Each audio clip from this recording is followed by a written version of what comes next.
예, 성경 말씀 보겠습니다. 시편 95편 6절부터 11절까지의 말씀을 보겠습니다. 오라 우리가 굽혀 경배하며 우리를 지으신 여호와 앞에 무릎을 꿇자. 대저전은 우리 하나님이시요 우리는 그의 기르시는 백성이며 그 손의 양이라. 너희가 오늘날 그 음성 듣기를 원하노라. 이러시기를 너희는 머리바에서와 같이 또 광야 마사의 날과 같이 너희 마음을 강팍하게 말지어다. 그때의 너희 열조가 나를 시험하며 나를 탐지하고 나의 행사를 보았도다. 내가 40년을 그 세대로 인하여 근심하여 이르기를 저희는 마음이 미혹된 백성이라 내 도를 알지 못한다 하였도다. 그러므로 내가 너희와 맹세하기를 저희는 내 안식에 들어오지 못하리라 하였도다. 아멘.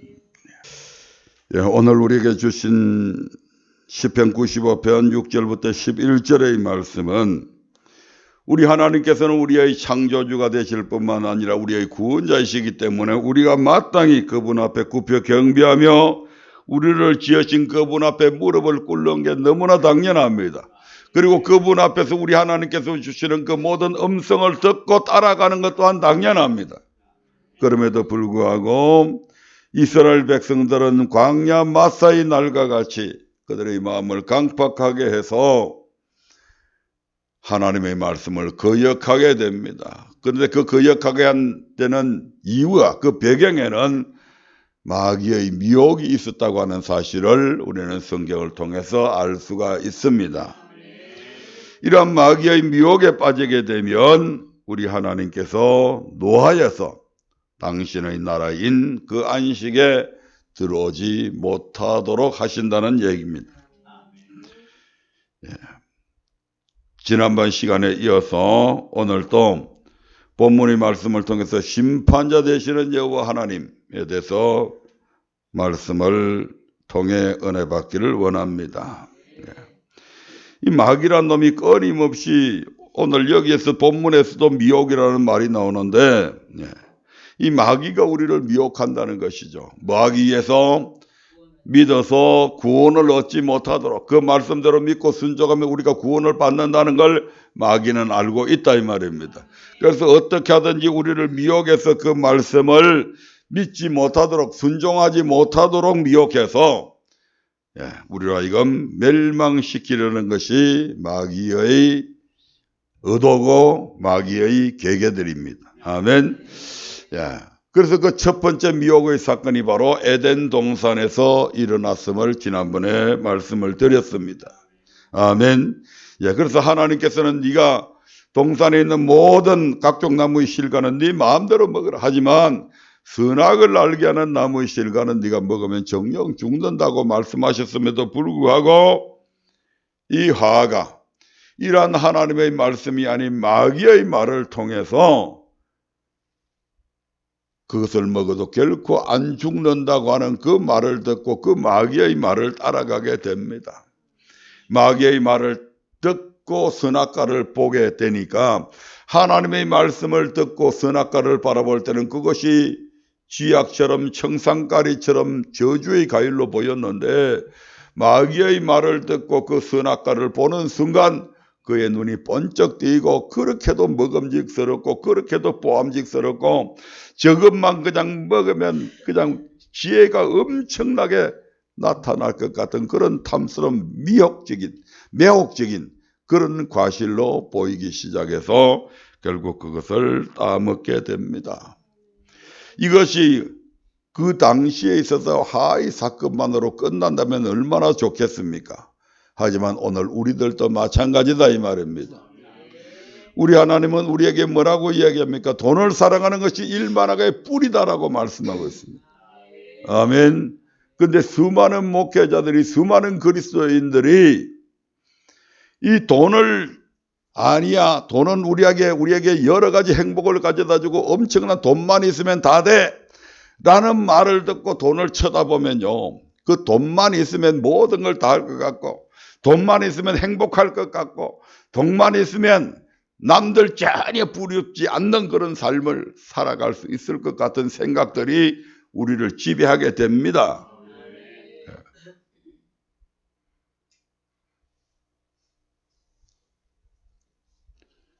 근데 실상은 그렇지가 않죠. 아멘.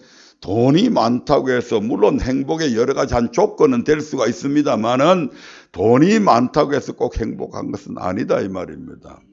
우리가 뭐 드라마가 아니더라도 우리의 현실 속에서도 이런 걸 얼마든지 보잖아요. 부자가 왜 자살을 합니까? 부자가 왜 고민을 합니까? 자신들의 재산을 지키기 위해서 왜 그토록 노력합니까? 그래서 물론 여러 가지 편리한 것도 있지만 결코 그 부가 우리를 행복하게 해주는 것은 아니다. 특히 우리 크리스찬에게 있어서 필요 이상의 돈은 굉장히 부담스럽습니다. 아멘. 오히려 그 돈이 많아지면 돈을 의지하게 되고 돈을 의지하게 되면 기도 안 하게 되고 기도 안 하게 되면 성령 충만 못 받게 되고 그러면 환난의 날에 우리 주님이 재림하시는 날에는 그 돈이 나를 지켜줄 수 있나 못 지켜준다 이 말입니다. 그래서 돈을 많이 벌기 위해서 기도하십시오. 동시에 돈을 다스릴 수 있는 능력을 달라고 기도하십시오. 왜냐하면 돈은 하나님을 위해서 쓰기 위해서 주신 하나의 수단과 방법이지 그 자체가 목적이 되어서는 안 된다 이 말입니다. 그렇게 돈을 많이 벌어야 돼 우리 크리스찬들은. 하지만 그 돈을 다스릴 수 있는 누구의 뜻대로 쓸 수 있도록 하나님의 뜻대로 쓸 수 있도록 다스릴 수 있는 능력을 가져야 돼요.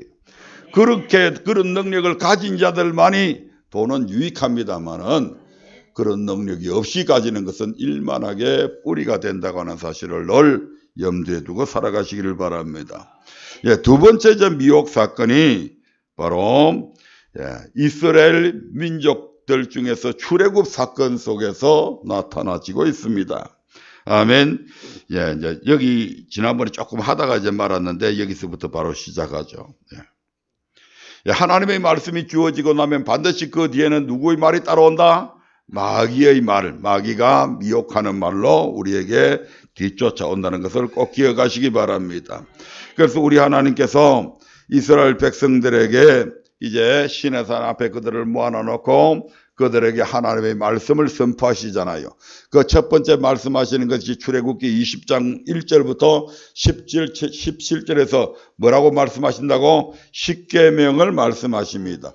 그 십계명의 말씀을 하실 때 우리 하나님께서 직접 시내산에 강림하셔서 하나님의 음성을 직접 이스라엘 백성들에게 들려줍니다. 그 하나님의 말씀을 직접 들은 이스라엘 백성들이 공포에 질려버리죠. 그 엄청난 위험 앞에서 죽을 것 같은 압박감을 느낍니다. 그래서 이스라엘 백성들이 모세한테 건의를 하죠. 모세님, 하나님이 우리에게 직접 말씀하시지 말게 해주십시오. 우리가 이 말씀 그대로 하나님이 직접 말씀하시는 말씀을 더 듣고 있으면 우리가 절대로 여기서 살아남을 자가 없습니다. 그러니까 당신이 우리 대신 하나님의 말씀을 듣고 와서 우리에게 그 말씀을 가르쳐 주면 우리가 그 말씀이 하나님의 말씀인 줄 알고 그대로 준행하겠습니다. 이렇게 약속을 합니다. 근데 하나님께서 이 말씀을 할 때에 하나님도 듣고 계셔서 그래 네 백성이 네한테 건의하는 사항을 나도 들었다. 그 말을 듣고 보니까 네 백성이 말하는 소리가 옳다. 근데 한 가지 주의할 것은 네가 전하든지 또 다른 선지자가 전하든지 간에 누구든지 하나님의 말씀을 전하게 되면 다 그 이와 같은 지금 이 같은 마음을 품어서 철저하게 준행하기를 바란다. 우리 하나님께서 그렇게 당부하시게 되죠. 이 말씀이 이제 끝난과 동시에 이제 모세는 다시 이제 하나님의 말씀을 듣기 위해서 캄캄한 흑암 속으로 더 나아갔다라고 성경은 우리에게 말씀하고 있습니다. 출애굽기 20장 18절부터 20절 말씀 한번 보겠습니다만. 출애굽기 20장 1절부터 17절은 집에 가서 보세요. 18절부터 20절 봅니다. 시작. 무백성이 우레와 번개와 나팔 소리와 산의 연기를 본지라 그들이 볼 때에 떨며 멀리 서서 모세에게 이르시되 당신이 우리에게 말씀하소서 우리가 들으리이다. 하나님이 우리에게 말씀하시지 말게 하소서 우리가 죽을까 하나이다. 모세가 백성에게 이르되 두려워 말라. 하나님이 강림하시면 너희를 시험하고 너희로 갱하여 범죄치 않게 하리 하심이니라. 예. 이렇게 해서 이제 하나님도 이제 그 이스라엘 백성들의 건의사항을 그대로 받아들여서 이제는 백성 전체가 듣지 않게 하시고 모세만 이제 따로 부릅니다. 21절부터 24절의 말씀을 한번 보겠습니다. 21절부터 24절입니다. 시작. 백성은 멀리 있었고 모세는 하나님의 계신 암흑으로 가까이 가니라. 여호와께서 모세에게 이르시되 너는 이스라엘 자손에게 이같이 이르라. 내가 하늘에서부터 너희에게 말하는 것을 너희가 친히 보았으니 너희를 나를 비겨서 언어로 신상이나 금으로 신상을 너희를 위하여 만들지 말고 내게 토단을 쌓고 그 위에 너희 양과 소로 너희 번제와 화목제를 드리라. 내가 물은 내 이름을 기념하게 하는 곳에서 내게 강림하여 복을 주리라. 아멘. 네. 이제 하나님께서 모세만 따로 불러서 말씀을 전하죠. 그 말씀이 바로 출애굽기 21장부터 23장까지 이스라엘 백성들이 지켜야 될 율례에 대해서 쭉 말씀을 하시잖아요. 예, 이 1차로 주신 십계명의 말씀과 율례로 주신 말씀을 종합 정리해서 출애굽기 24장 1절부터 8절에서 하나님과 이스라엘 백성 사이에 무엇을 체결한다고요? 언약을 체결하게 됩니다. 예, 시간 없으니까 24장 3절부터 한번 보겠습니다. 일단 모세가 그 모든 말씀을 종합해 가지고 시작. 모세가 와서 여호와의 모든 말씀과 그 모든 율례를 백성에게 고하매 그들이 한 소리로 응답하여 가로되 여호와의 명하신 모든 말씀을 우리가 준행하게 하리이다. 모세가 여호와의 모든 말씀을 기록하고 이른 아침에 일어나 산 아래 단을 쌓고 이스라엘 12지파대로 12기둥을 세우고 이스라엘 자손의 청년들을 보내어 번제와 소로 화목제를 여호와께 드리게 하고 모세가 피를 취하여 반은 여러 양푼에 담고 반은 단에 뿌리고 여호와 언약서를 가져 백성에게 낭독하여 들리매 그들이 가로되 여호와의 모든 말씀을 우리가 준행하리이다. 모세가 그 피를 취하여 백성에게 뿌려 가로되 이는 여호와께서 이 모든 말씀에 대하여 너희와 세우신 언약의 피니라. 아멘. 하나님과 이스라엘 백성들 사이에 피로서 언약을 하게 됩니다. 피는 무엇을 상징합니까? 생명을 상징하잖아요. 다시 말씀드리면 이 언약을 지키겠다고 목숨을 걸고 지금 언약을 했다 이 말입니다. 다시 말씀드리면 내가 이 언약을 지키면 하나님께서 주시는 모든 복을 받는데 내가 동의합니다. 반대로 만약에 내가 이 언약을 지키지 않으면 하나님께서 우리에게 어떤 저주와 죽음을 주셔도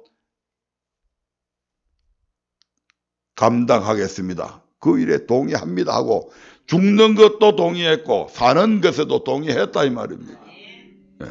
그래서 이 언약을 맺고 난 이후에 이스라엘 백성들이 원망할 때 하나님께서는 그때그때 쳐버립니다.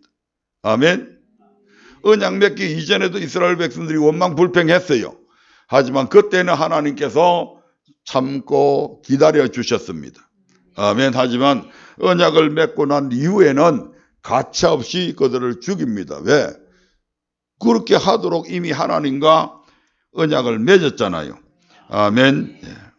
자, 이제 이 일이 있고 나서 이 언약을 맺고 나서 다시 이제 세 번째로 모세가 시내산에 올라가서 말씀을 받는 장면이 24장 9절부터 18절까지 모세가 시내산에 올라가서 40일 40야 밤낮이 없습니다. 40일 40야 40일 동안 밤낮을까지 했고 잠도 안 자고 이건 하나님이 하신 일들이죠. 우리가 금식을 하면 물을 마십니다. 하지만 시내산 꼭대기에 무슨 물이 있어요? 없어요.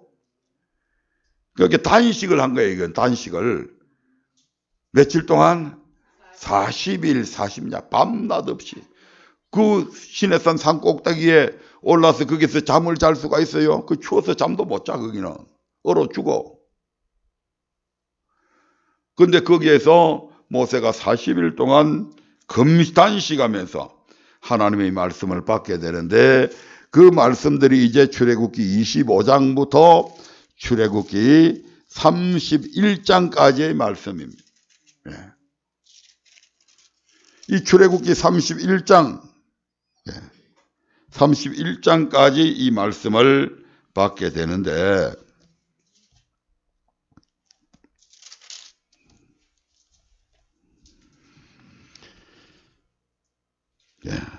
31장 18절을 한번 보겠습니다. 31장 18절. 거기에 보면 이런 말씀이 있습니다. 시작. 여호와께서 시내산 위에서 모세에게 이르시기를 마치신 때에 정급한 돌을 모세에게 주시니 이는 돌판이요 하나님이 친히 쓰신 것이더라. 모세가 시내산 위에서 여호와께서 시내산 위에서 모세에게 이르시기를 마치신 때에 40일이 다 됐다 이 말입니다. 자, 여기에서 엄청난 일들이 발생하게 됩니다. 이 25장부터 31장까지의 말씀을 받는 그 과정이 다 끝나고 딱 맞춰졌는데 그 순간에 어떤 일들이 일어나게 되냐? 밑에 있던 이스라엘 백성들 사이에서 모세가 더디 온다고 죽었다고 생각하는 사람들도 있겠죠. 사람이 어떻게 40일 동안 아직도 올라간 지가 지금 40일이 됐는데 안 내려온 거 보면 틀림없이 그는 죽었어 이 말이죠 지금. 그래서 산에 올라간 모세는 어찌 됐는지 우리가 모르겠다. 그러니까 이제 우리를 인도할 신을 만들어내라 라고 하는 말을 하게 됩니다. 참 좋은 일이 있으려면요 딱 그 순간에 이런 나쁜 일들이 생긴다니까. 딱 모세가 하나님의 그것도 처음부터 그랬으면 괜찮아. 하나님이 딱 40일째 딱 해갖고 말씀 딱 마치던 그 순간에 산 아래에 있던 이스라엘 백성들 사이에서 마귀가 미혹해가지고 그들이 지금 뭐라고 얘기합니까? 우리를 인도할 신을 만들어내라. 그래서 32장 1절부터 8절에 보면 그들이 아론에게 압박을 가해서 결국 신을 만들어냅니다.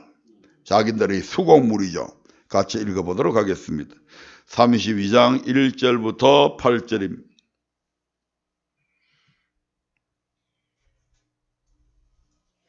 시작. 백성이 모세가 산에서 내려오미 더딤을 보고 모여 아론에게 이르러 가로되 일어나라 우리를 인도할 신을 우리를 위하여 만들라. 이 모세 곧 우리를 애굽 땅에서 인도하여 낸 사람은 어찌 되었는지 알지 못함이니라.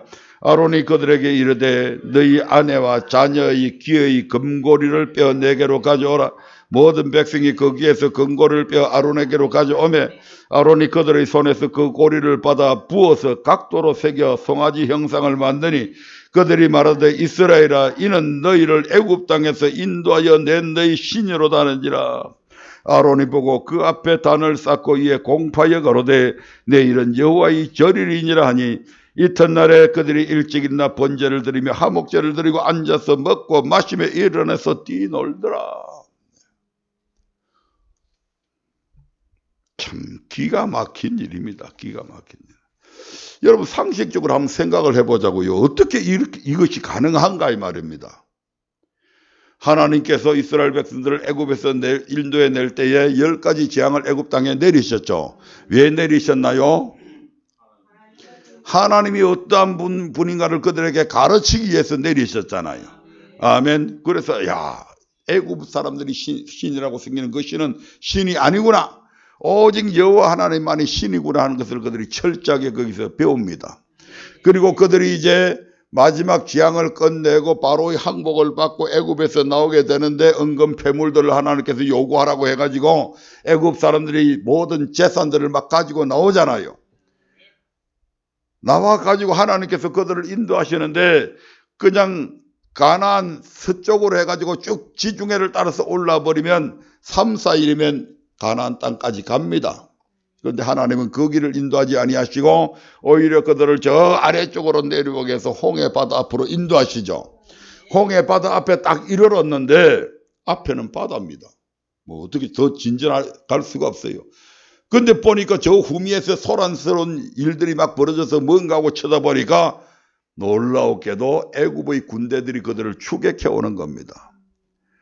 이스라엘 백성들한테 항복을 해서 보내주고 나서 이 바로가 가만히 생각하니까 자존심도 상하고 저놈들 때문에 내 완전히 왕권이 그냥 바닥에 떨어지고 모든 백성들에게 왕의 권위가 다 무너져 내려앉고 저것들이 또 백성들한테 뭐 재산까지 다 가져가고 가만히 생각하니까 뭐 분한 마음이 막 속에서 끓어오르는 겁니다. 그래서 야, 저놈들은 우리 노예는 재산이잖아요. 내가 왜 저놈들을 그냥 돌려보내줘? 안 되겠다. 그래서 군사들을 모아 놓고 다시 잡아오기 위해서 지금 추격해 오는 겁니다. 이스라엘 백성들을 보니까 앞에는 홍해바다지 뒤에는 애굽의 군대들이 쫓아오지 긴태양난 속에서 헤매일 때에 우리 하나님께서 그 홍해바다를 그냥 길을 쫙 냅니다. 아멘. 양쪽에 물벽을 세우고 이스라엘 백성들로 하여금 그렇게 통과하게 만들잖아요. 아멘. 이스라엘 백성들이 거의 통과 아직 하기도 전에 애굽의 군대들이 이제 다시 그 홍해 바다 속으로 뛰어듭니다. 이스라엘 백성들을 잡아가기 위해서. 막 잡힐 듯이 하면 우리 하나님께서 어떻게 했다고요? 뒤쫓아오는 애굽의 군대들의 막 이 전차 바퀴를 막 쉐리 풀어버립니다. 그러니까 전차 바퀴가 없으니까 굴러갑니까? 막 자기들끼리 막 그 홍해 바다 안에서 막 뒤엉키는 거죠. 그러는 가운데서 이스라엘 백성들은 홍해를 다 건너게 되고 하나님께서 그 홍해 바다를 다시 물을 합쳐버리니까 거기에 전부 다 수장되어 버립니다. 이걸 바라본 이스라엘 백성들의 입에서 이런 고백이 나오죠. 여호와는 나의 힘이요 노래심에 그는 나의 구원자고 그는 나의 하나님이다라고 위대한 신앙 고백이 나오게 되는 겁니다. 아멘. 야, 우리 하나님께서 유일하신 신이요 우리를 애굽에서 구원해 내셨구나. 이렇게 고백했던 이스라엘 백성들이다 이 말입니다. 2개월여 동안 거기에서 가나안 땅까지 가는 동안에 6가지의 기적의 삶을 경험하게 해서 야, 우리 하나님 진짜 위대하신 분이라는 것을 또 알게 해줍니다. 그리고 시내산에서 마침내 그들에게 말씀을 선포하시게 되는데 우리 하나님께서 그 시내산에 어떻게 한다고요? 직접 강림해가지고 온 산이 불 붙는 것 같이 하염이 충천한데 그 산 주변을 캄캄한 구름으로 두르시고 거기에서 하나님의 음성이 내성백락 같은 하나님의 음성을 이 백성들이 직접 들었잖아요. 불과 며칠 전에 40일 전에 이 말입니다. 불과 40일 전에 하나님의 말씀을 듣고 하나님과 피로서 언약을 맺어서 뭐 한다고? 이 말씀 지키겠다고. 그런 그들이 불과 40일 만에 금송아지를 만들어 놓고 이것이 애굽에서 우리를 인도해낸 신이다. 이게 말이나 되는 이야기냐고 이게요. 이게 상식적으로 이해가 됩니까? 어떻게 이럴 수 있냐는 거죠 이게.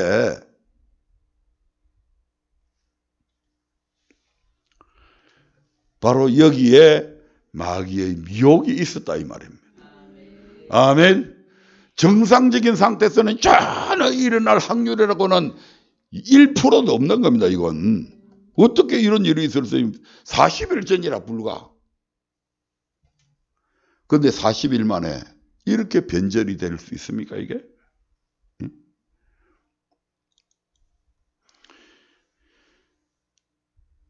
이것을 시발점으로 해서 이스라엘 백성들은 광야 40년 동안 끊임없이 하나님을 근심시켜 왔는데 이것을 오늘 우리가 읽은 시편 95편에서 요약해서 이렇게 말씀을 하고 있는 겁니다.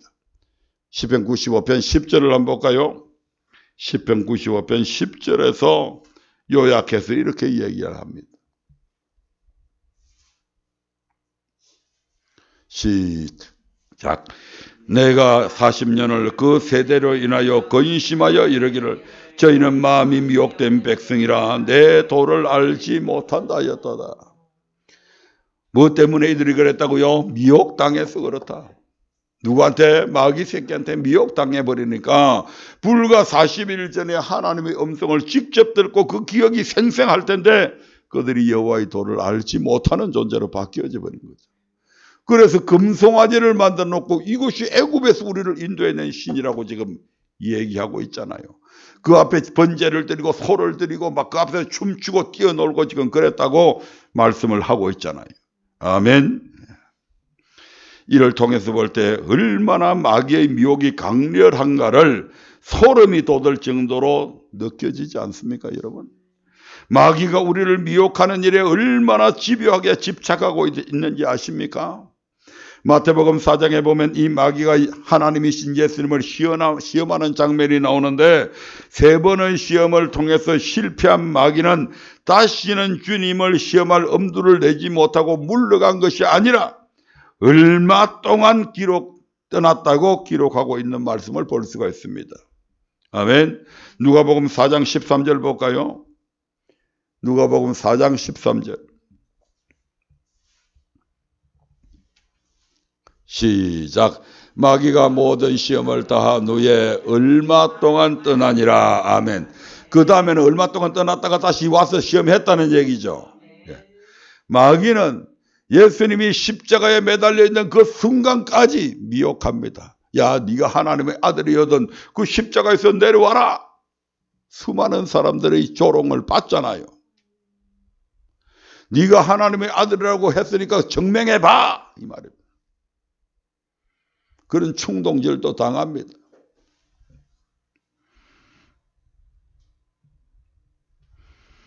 이 마귀가 주님께서 겟세마네 동산에서 기도할 때도 마지막 십자가에서 운명을 달리하실 그때까지도 마귀는 시험한다 이 말입니다. 그러므로 우리는 우리 생명이 다하는 그날까지 이 마귀를 대적하여 싸울 준비가 되어 있어야 되는 거죠. 예, 마지막으로 3번째 미혹 사건입니다. 마태복음 5장 1절부터 7장 12절까지 보면 주님께서 산상수훈의 말씀을 마치시고 난 후에 이런 말씀을 하시죠. 7장 13절 14절을 보겠습니다. 마태복음 7장 13절 14절입니다. 시작. 좁은 문으로 들어가라. 멸망으로 인도하는 문은 크고 그 길이 넓어 그리로 들어가는 자가 많고 생명으로 인도하는 문은 좁고 길이 협착하여 찾는 이가 적음이니라. 앞서 뭐라고 얘기했죠? 주님께서 하나님이 말씀하시면 그 다음에 누가 따라온다고요? 마귀란 놈이 꼭 따라와서 방해를 놓습니다. 주님은 지금 뭐라고 얘기합니까? 좁은 문으로 들어가라. 아멘. 그게 너희들이 사는 길이다. 생명 얻는 길이다. 분명히 그렇게 말씀하는데 마귀란 놈은 그렇게 안 해도 돼. 이렇게 나온다 이 말입니다. 아멘. 마태복음 5장 1절부터 7장 12절에 나오는 이 산상의 순회의 말씀대로 우리 주님께서 완벽히 하신 완전케 하신 이 율법의 말씀대로 살아가라. 이렇게 살아가는 것이 너희들이 좁은 문으로 들어가는 것이다. 그렇게 해야 너희들이 영생할 수 있다. 라고 주님께서 지금 그렇게 말씀하시는데 마귀란 놈이 그 다음에 딱 거짓 선지자의 속에서 역사에서 마귀란 놈이 나타나고 지금 그렇게 안 살아도 돼. 주여 주여 주의 이름만 부르면 구원받아. 이렇게 얘기한다는 거잖아요. 7장 15절부터 한번 볼까요? 7장 15절. 같이 읽어봅니다. 시작. 거짓 선지자들을 삼가라. 양의 옷을 입고 너희에게 나오나 속에는 노략질하는 일이라. 아멘. 이처럼 주님이 말씀하신 후에는 주님의 말씀과는 상반된 주장을 하는 마귀의 미혹이 거짓 선지자를 통해서 반드시 나타날 것을 주님께서 지금 말씀하고 있는 것이잖아요. 아멘. 오늘날 우리 주변에는 수많은 목회자의 무리가 있습니다. 하지만 그들 중에는 반드시 양의 옷을 입고는 있지만 실상은 이리와 같은 목회자들도 있다는 것을 명심하시기 바랍니다. 더 정확하게 이야기하면요, 양의 탈을 쓴 이리야 같은 거짓 목사들이 참 목자보다도 훨씬 더 많습니다.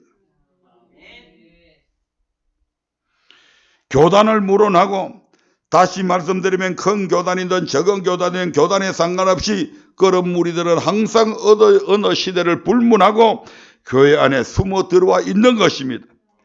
때로는 본인 자신도 전혀 의식하지 못할 수 있습니다. 하지만 이들을 분별할 수 있는 방법은 있습니다. 주님께서는 참 선지자와 거짓 선지자를 구분하는 방법으로 그들의 열매로 그들을 알 수 있음을 우리에게 시사해 주고 있습니다.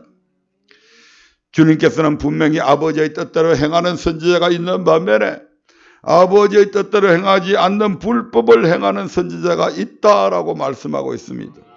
아버지의 뜻대로 행하며 살 것을 가르치는 지혜로운 선지자가 있는 반면에 꼭 아버지의 뜻대로 살지 않아도 된다는 미련한 선지자도 있음을 우리에게 교훈하고 있다 이 말입니다. 이러한 그들의 가르침과 행위를 통해서 우리는 그들이 참 선지자인지 거짓 선지자인지를 알 수가 있다 이 말입니다. 7장 15절부터 20절까지 다이렉트로 같이 읽겠습니다. 시작. 거짓 선지자들을 삼가라. 양의 옷을 입고 너희에게 나오나 속에는 노략질하는 일이라. 그의 열매로 그들을 알지니 가시나무에서 포도를 떠는 엉겅퀴에서 무화과를 따겠느냐. 이와 같이 좋은 나무마다 아름다운 열매를 먹고 못된 나무가 나쁜 열매를 맺나니 좋은 나무가 나쁜 열매를 맺을 수 없고 못된 나무가 아름다운 열매를 맺을 수 없느니라. 아름다운 열매를 맺지 않은 나무마다 찍혀 불에 던지우느니라. 이러므로 그의 열매로 그들을 알리라. 참 선지자와 거짓 선지자는 무엇으로 구분한다? 그들의 열매로 그들을 알리라. 그들의 열매가 뭡니까? 그들의 행위잖아요. 21절에 보니까 참 선지자는 어떤 선지자입니까? 아버지의 뜻대로 행하는 자가 참 선지자다 이 말입니다. 아버지의 뜻대로 행하는 자가 참 선지자다. 이 참 선지자는 율법을, 아버지의 뜻은 우리가 무엇으로 구분할 수 있는지 아십니까? 로마서 2장 18절을 보겠습니다. 로마서 2장 18절입니다. 시작. 율법의 교훈을 받아 하나님의 뜻을 알고 무엇을 받아서요? 율법의 교훈을 받아서 하나님의 뜻을 안다. 하나님이 누굽니까? 우리 아버지잖아요. 율법의 교훈을 통해서 아버지의 뜻을 안다. 율법이 뭡니까 여러분? 율법은 모세를 통해서 주신 하나님의 말씀이잖아요. 다시 말씀드리면 하나님의 말씀을 통해서 우리가 하나님의 뜻을 안다는 얘기입니다. 자, 또 질문 하나 더 들어갑니다. 말이 뭡니까? 오늘 국어 시험 친다 지금. 굉장히 쉬운, 우리가 많이 쓰는 용어잖아요. 말. 그런데 뜻을 탁 물어보면 입이 맴도는데 생각이 잘 안 나. 말이 뭐예요? 말은 우리의 사람의 생각이나 감정이나 의지를 나타내는, 표현하는 수단이다 이렇게 되어 있습니다. 이 사전적 의미입니다. 사람의 마음속에 있는 감정이나 의지나 생각들을 나타내는 수단이다. 맞잖아요. 여러분들이 누구한테 말하려고 하면 내 감정을 얘기하잖아요. 나 당신 사랑해요. 당신 미워. 그걸 말로써 표현하잖아요. 내가 무엇을 지금 하겠다. 나는 이런 사업을 하겠습니다. 난 앞으로 이런 일을 하겠습니다. 뭡니까? 의지잖아요. 말로써 표현하는 거잖아요. 내 생각은 이렇습니다. 뭘 표현해요? 말로써 표현하잖아요. 사람의 생각이나 감정이나 의지를 표현하는 수단이 바로 말이다. 그런데 하나님은 어떻게 하실까요? 하나님의 말씀 속에는 이것이 포함되어 있지 않을까요? 하나님의 말씀 속에도 이게 포함이 되어 있다 이 말입니다. 하나님의 말씀 속에는 하나님의 생각이 그 안에 들어가 있고 하나님의 감정이 그 안에 들어가 있고 하나님의 의지가 그 안에 다 들어가 있잖아요. 아멘. 그래서 우리가 하나님의 말씀인 성경을, 율법을, 복음을 잘 들여다보면 그 안에서 하나님은 이런 걸 좋아하시고 이런 걸 싫어하시는구나. 하나님께서는 우리가 이것을 하기를 원하시는구나. 하나님께서는 우리가 이렇게 하지 않을 때 앞으로 우리가 심판하려고 하는 뜻을 가지고 있구나. 의지를. 아멘. 하나님은 나를 향한 하나님의 생각은 이런 것이구나. 내가 잘못했다고 해서 아이고 나는 잘못했기 때문에 이제 다시는 하나님 앞에 갈 수가 없구나. 그런 생각하지 말고 하나님께서는 그럼에도 불구하고 하나님께로 돌아가면 용서해 주시는구나. 이런 모든 것들을 우리는 무엇을 통해서 안다고요? 하나님의 말씀 율법의 교훈을 통해서 안다 이 말입니다. 아멘.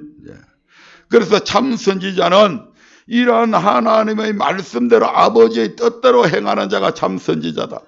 아버지의 뜻대로 살아라고 가르치는 선지자가 참 선지자다. 반면에 거짓 선지자는 어떤 선지자입니까? 22절부터 23절의 말씀을 한번 보겠습니다. 22절부터 23절입니다. 시작. 그날에 많은 사람이 나더러 이르되 주여 주여 우리가 주의 이름으로 선지자 노릇하며 주의 이름으로 귀신을 쫓아내며 주의 이름으로 많은 권능을 행치 아니하였까 하리니 그때 내가 저희에게 밝히 말하되 내가 너희를 도무지 알지 못하니 불법을 행하는 자들아 내게서 떠나가라 하리라. 거짓 선지자는 어떤 선지자라고요? 불법을 행하는 자가 거짓 선지자다. 불법은 아버지의 뜻대로 행하지 않는 자를 얘기합니다. 이 불법이 뭔지 요한 1서 3장 4절 한번 올려주시겠어요? 요한 1서 3장 4절입니다. 시작. 죄를 짓는 자마다 불법을 행하나니 죄는 불법이다. 뭐가 불법이라고요? 죄가 불법이다. 죄는 뭔지 아세요? 죄는 하말티아다. 헬라어로 하말티아라고 하는 것은 화살이 간역에서 빗나갔다 이런 뜻을 갖고 있습니다. 아멘. 여기에서 간역은 하나님의 말씀인데 이 하나님의 말씀을 향해서 내가 쭉 나가야 되는데 쭉 가다가 하나님의 말씀에서 빗나가 버렸다. 이게 뭐라고요? 죄고 불법이다 이 말입니다. 아멘. 그래서 죄를 짓는 것이 불법인데 결국은 죄를 짓는다고 하는 것은 하나님의 말씀에서 빗나가니까 하나님의 말씀대로 순종치 않았다. 아버지의 뜻대로 행하지 않았다는 얘기가 되잖아요. 아멘. 그래서 아버지의 뜻대로 자기만 행하지 않을 뿐만 아니고 아버지의 뜻대로 행하지 못하도록 하는 것들이 바로 그렇게 가르치는 것들이 바로 뭐라고요? 거짓 선지자다 이 말입니다. 이제 참 선지자와 거짓 선지자들이 명확하게 갈리잖아요. 지금 15절부터 계속 이 말씀은 이어져 내려오는 겁니다. 아멘.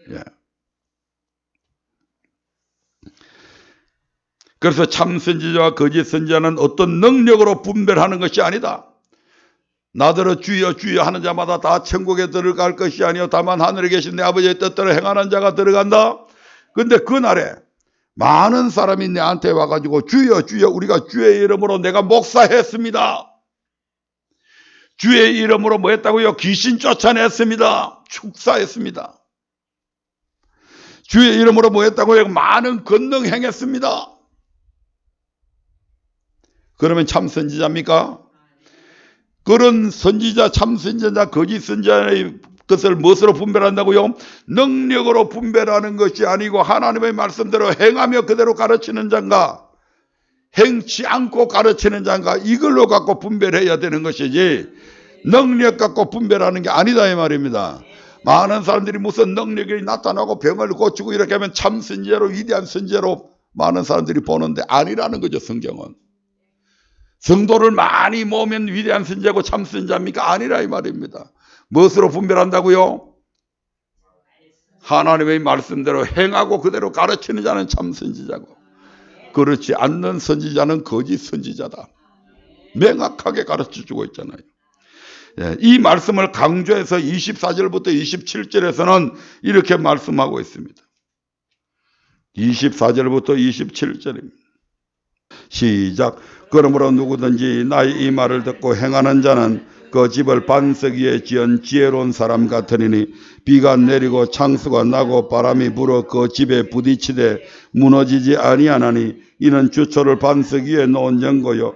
나의 이 말을 듣고 행치 아니하는 자는 그 집을 모래 위에 지은 어리석은 사람 같으리니 비가 내리고 창수가 나고 바람이 불어 그 집에 부딪힘에 무너져 그 무너짐이 심하니라. 참 선지자는 지혜로운 자고, 이 지혜로운 자는 어디에 집을 지었다고요? 반석 위에 집을 지었다. 예수님의 말씀 위에 집을 짓는 자고. 거짓 선지자는 불법적 아버지의 말씀대로 행치 않는 거짓 선지자는 어떤 자다? 어리석은 자다. 그래서 그는 어디에 짓는다? 하나님의 말씀 위에 짓는 것이 아니고 모래 위에 집을 짓는 자다. 무엇에 짓는 자라고요? 모래 위에. 모래가 뭐예요? 사람의 계명들 위에 집을 짓는다 이 말입니다. 잘못된 교단과 교리 위에 집을 짓는다 이 말입니다. 거기에 신앙을 짓는 거잖아요. 그래서 하나님의 말씀 위에 집 짓지 않는 자들은 바람이 불고 창수가 나고 비가 내리는 이러한 하늘의 재앙, 땅의 재앙, 바람의 재앙이 오게 되면 다 무너져 버린다면. 아멘. 이 말씀들이 15절부터 지금 마지막까지 계속 이어지고 있잖아요. 제가 이 하늘의 재앙, 땅의 재앙, 바람의 재앙, 이 계시록에 나오는 말씀들인데 시간이 있으면 해주려고 그랬더니 벌써 12시 5분이 돼서 지금 이거 다 생략하고 다음에 별도로 시간 마련해서 이 부분에 대해서 설명하겠습니다. 또한 우리 주님께서는 이 산상순의 끝자락에서 이렇게 말씀하시기 이전에 이미 마태복음 5장 17절부터 19절에서 이렇게 말씀하신 바가 있습니다. 마태복음 5장 17절부터 19절의 말씀을 한번 보겠습니다. 시작. 내가 율법이나 선지자나 폐하러 온 줄로 생각지 말라. 폐하러 온 것이 아니요 완전케 하려 함이로다. 진실로 너희에게 이르노니 천지가 없어지기 전에는 율법의 1.1핵이라도 반드시 없어지지 아니하고 다 이루리라. 그러므로 누구든지 계명 중에 지극히 작은 것 하나라도 버리고 또 그같이 사람을 가르치는 자는 천국에서 지극히 작다 일컬음을 받을 것이요 누구든지 이를 행하며 가르치는 자는 천국에서 크다 일컬음을 받으리라. 주님께서 구약의 율법이 완전치 못한 부분들이 있죠. 그 완전치 못한 것들을 주님께서 마태복음 5장 17절을 보면 내가 율법을 없애기 위해서 온 게 아니다. 율법을 완전케 하기 위해서 왔다. 그렇게 말씀하시죠. 그래서 완전케 하신 율법과 계명 중에 우리 주님께서 가르친 이 완전케 하신 율법과 계명 중에 지극히 작은 것 하나로도 버리고 그같이 사람을 가르치는 자는 천국에 비록 들어간다 할지라도 지극히 작다 일컬음을 받을 것이다.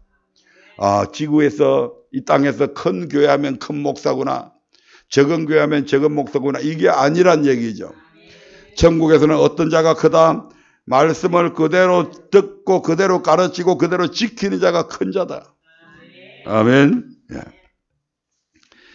그러면서 누구든지 이를 행하며 가르치는 자는 천국에서 뭐라고요? 크다 일컬음을 받으리라.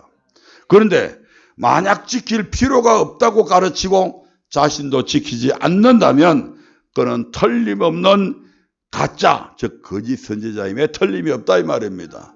왜? 주님의 말씀과 반대되는 얘기를 하면 거짓이잖아요. 말씀을 매절해야 합니다. 그러므로 사랑하는 성도 여러분, 절대 미혹당하지 마시기 바랍니다. 그러기 위해서는 반드시 말씀과 기도로 철저히 무장되어 있어야 합니다. 왜 날마다 성전에 나오라고 하는지 아십니까? 마귀는 일주일에 한 번만 미혹하는 것이 아니고 날마다 미혹하기 때문에 그렇다 이 말입니다. 이러한 마귀의 미혹을 이길 수 있는 것은 말씀과 기도밖에 없습니다. 우리의 의지 갖고 안 된다 이 말입니다. 우리의 지식 갖고도 안 됩니다. 왜 수많은 학자들이, 수많은 높은 수준의 지식층의 사람들이 이단에 빠져 있는지 아십니까? 우리의 수준에서 마귀를 당해야 할 방법은 없다 이 말입니다. 그래서 수많은 세월 동안 수많은 사람들이 마귀의 미혹에 빠져 멸망의 자리로 나아갔던 것입니다. 역사적 사실들을 통해서 뻔히 그렇게 하면 멸망당한다는 사실을 알면서도 그렇게 했다는 거죠. 그리고 이런 마귀의 미혹에 빠지게 되면 오늘 우리에게 주신 본문의 말씀처럼 하나님의 도, 즉 생명의 말씀, 천국에 들어가는 말씀들을 알지 못하게 되고 하나님의 말씀이 아닌 것을 하나님의 말씀이라 믿게 되고 하처럼 순종해야 된다고 하면 지금은 은혜의 시대이기 때문에 순종하지 않아도 된다고 하고 교회에서 예배 드려야 된다고 하면 가정 예배 드려도 된다고 하고 지옥길로 가고 있으면서도 천국길로 잘 가고 있다고 믿게 된다 이 말입니다. 여러분들이 뭐 그렇게 믿는 것이 내 의지로 한다고 생각하십니까? 아니라는 얘기죠. 그 이면에 마귀란 놈이 역사하고 있다는 얘기입니다. 그러므로 하나님께서 노하여 맹세하기를 저희는 내 안식적 천국에 들어오지 못하리라 하였도다. 이렇게 선언하고 있는 겁니다. 미혹당하지 마시기 바랍니다. 미혹당하면 하나님의 도를 알지 못하게 되고 하나님의 도를 알지 못하면 지키지 못하게 되고 지키지 못하면 결국 천국에 못 들어갑니다. 오늘은 여기까지 하겠습니다.